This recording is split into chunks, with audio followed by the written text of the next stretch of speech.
Good morning students. चतुर्थ पाठः कल्पतरु class 9th chapter number 4 आज हम स्टार्ट करेंगे। चैप्टर नंबर 3 हमने लास्ट वीडियो में कंप्लीट कर लिया था। चैप्टर स्टार्ट करने से पहले हम चैप्टर का इंट्रोडक्शन देख लेते हैं। प्रस्तुतो अयम पाठः वेताल पंचविंशतिः इति प्रसिद्ध कथा संग्रहात् संपादनं कृत्वा संग्रहितो अस्ति। यह पाठ जो है वेताल पंचविंशति इस प्रसिद्ध कथा संग्रह से संपादित किया गया है और वहाँ से संग्रहित किया गया है। अत्र मनोरंजक घटनाभिः विस्मयकारी घटनाभिश्च जीवन मूल्यानां निरूपणं वर्तते। यहाँ पर मनोरंजन देने वाली घटना, विस्मय करने वाली घटना और जीवन के मूल्यों का निरूपण देने वाली घटना है। अस्या कथायां पूर्व कालतः, इस कथा में पुराने समय में एव स्वग्रहोद्याने स्थित कल्पवृक्षेण जीमूतवाहनः लौकिक पदार्थनां न याच्यते। इस कथा में प्राचीन समय में अपने घर में स्थित कल्प वृक्ष से जीमूतवाहन जो है वो लौकिक पदार्थ नहीं मांगता है, अपितु सह सांसारिक प्राणी नाम दुखीम अपकारणाय वरम याचते। वो स्वयं के लिए सुख नहीं मांगता, लेकिन वह सांसारिक प्राणी अर्थात पूरी दुनिया के लिए दुखों को दूर करने का वर मांगता है। यतो ही लोकभोग्याः भौतिक पदार्थाः जल तरंगवद अनित्याः सन्ति।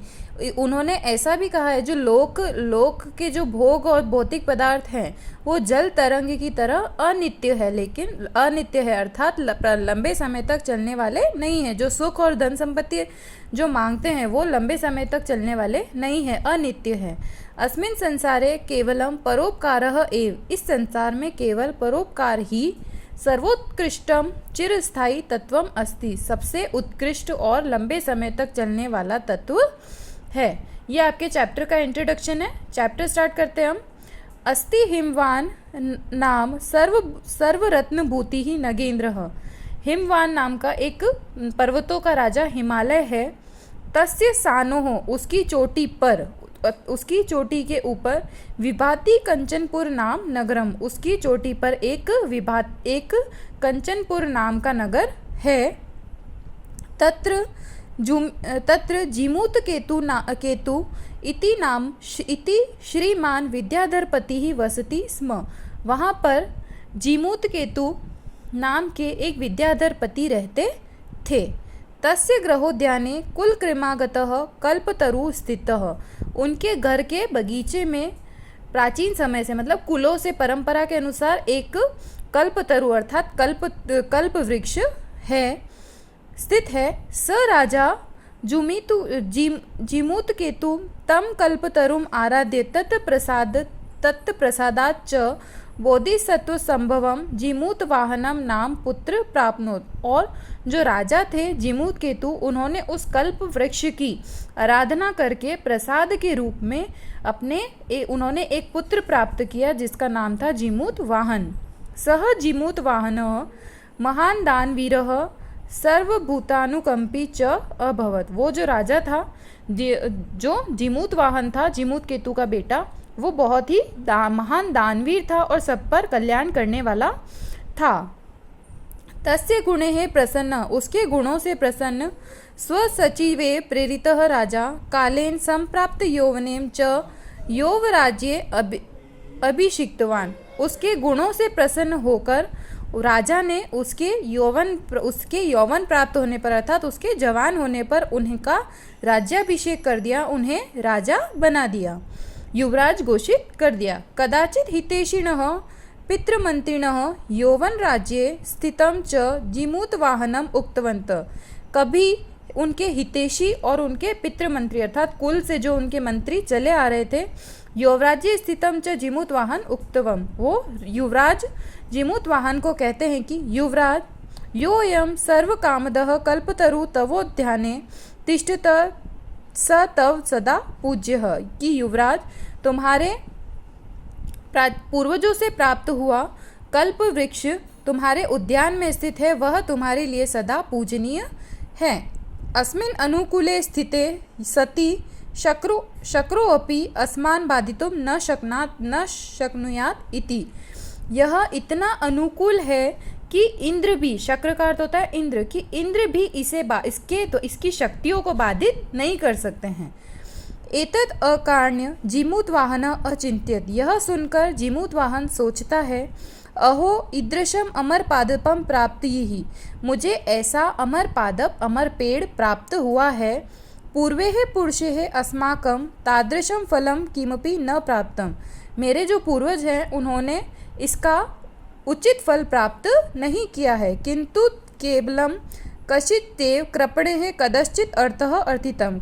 लेकिन कुछ कंजूसों ने केवल उससे अर्थ अर्थात धन ही प्राप्त किया है। तद अहम अस्मात् कल्पतरोः अभीष्टम साधयामि इति।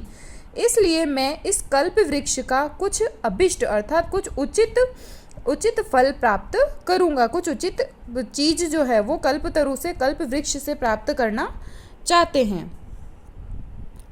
एवं आलोच्य सह पितु आंतिकम आगच्छत।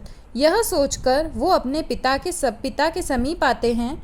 आगत्य च सुखमासीनम पितरम एकांते निवेद्यम। और वहाँ पर आकर अपने पिता को निवेदित करते हैं। तात का अर्थ होता है पिता। त्वम तु जानासि, तुम तो जानते हो, एव यदस्मिन् संसार सागरे आशरीरम इदम सर्वम धनम विचितम चंचलम। कि आप तो जानते हैं कि इस संसार में, इस शरीर के साथ, शरीर और इस संसार में सब कुछ क्या है, चंचल है, मतलब कि निरंतर या स्थिर रहने वाला नहीं है। हमारा जीवन, हमारे पास में जो भी संपत्ति है, सब कुछ क्या होता है, बिल्कुल चंचल होता है।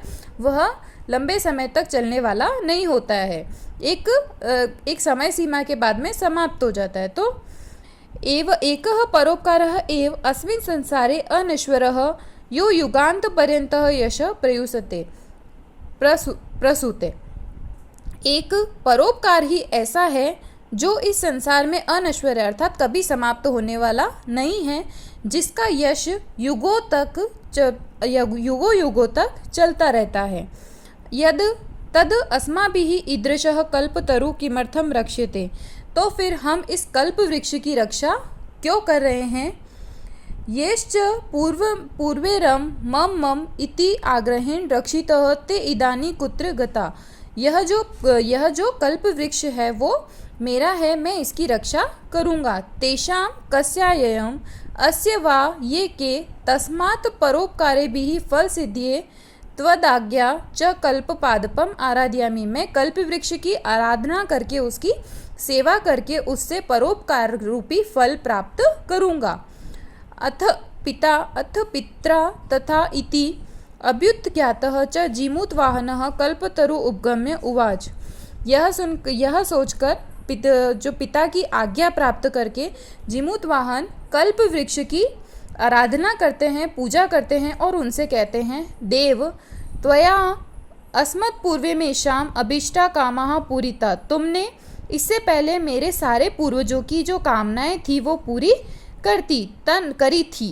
तन्मेकम कामम पूरे, तो तुम मेरी भी एक कामना को पूरी करो। यथा पृथ्वीम अदरिद्रताम पश्यामि।